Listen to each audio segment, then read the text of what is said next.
The annual Sanrio Character Ranking has a bit of a problem, and I think I can fix it. For those of you who don't know me, hi, my name is Christina Worcester, and Hello Kitty has been a part of my life for basically as long as I can remember, but I didn't really start getting into the other Sanrio characters until like 2020, 2021. And for those of you who do know me, hi, sorry I ghosted this channel for like 2 years. It will happen again. The results of the 2024 Sanrio Character Ranking were like just announced very recently. And Cinnamoroll, a white dog known for his very large ears, which he uses to fly. He has won this competition for the 5th year in a row. Now you might be thinking, Christina, how is that a problem?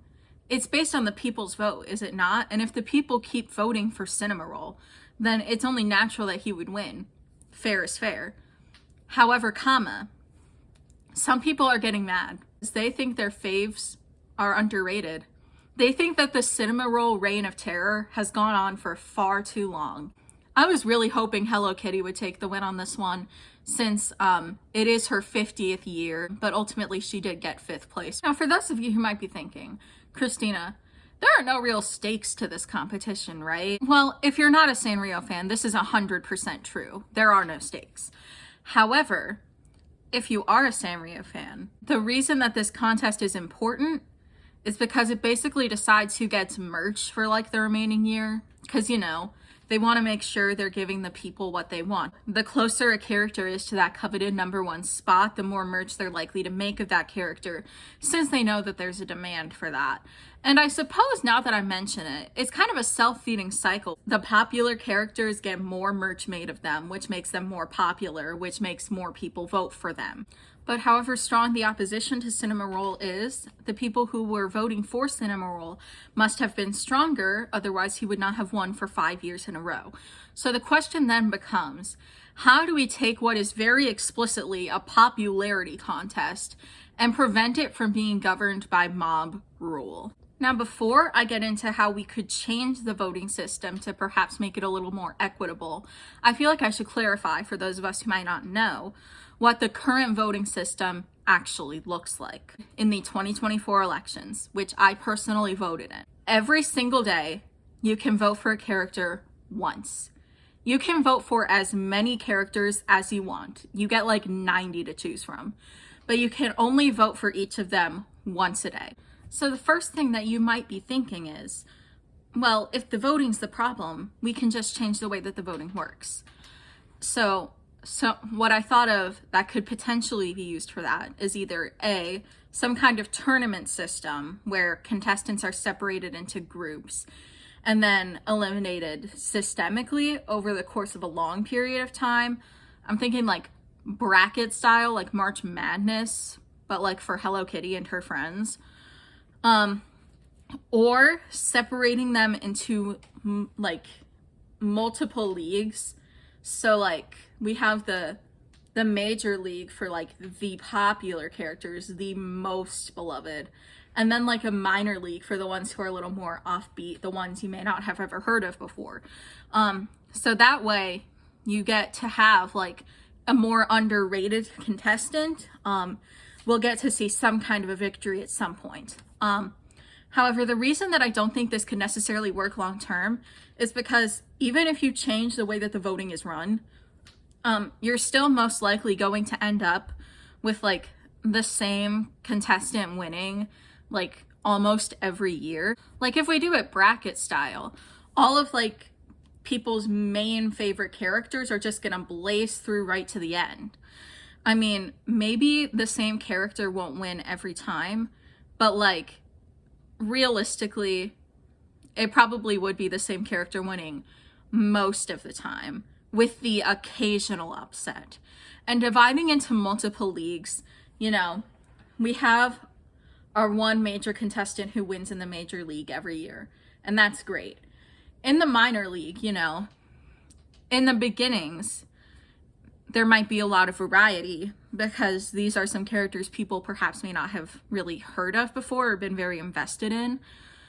But then after a few years, I feel like it would fall under mainly the same problems that the regular competition does, and that there would eventually become like a clear superstar that just beats everybody. And you could, of course, decide that if a character wins enough times in the minor league, they get to go on to the major league, because by now they're probably considered a major character because so many more people care about them. But I don't know that this is sustainable long term. So now that you understand my argument for why we can't really change the voting system at its core, I would like you to hear my proposal for how this voting process, this competition, can be saved. In the country of Japan, there's an indoor theme park called Sanrio Pearland, which is exactly what it sounds like. It is a Sanrio theme park.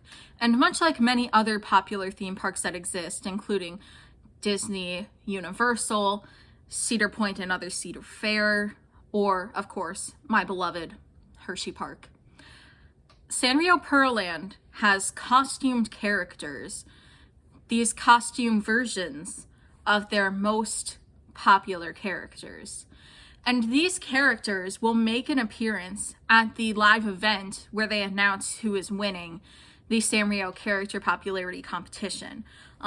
It's always the top 10, and then when they announce the order of the top 10, they'll each do like a little pose. My proposal is thus: when a character wins the Sanrio Character Popularity Contest, they are, in the next year, the host of the Sanrio Character Popularity Competition.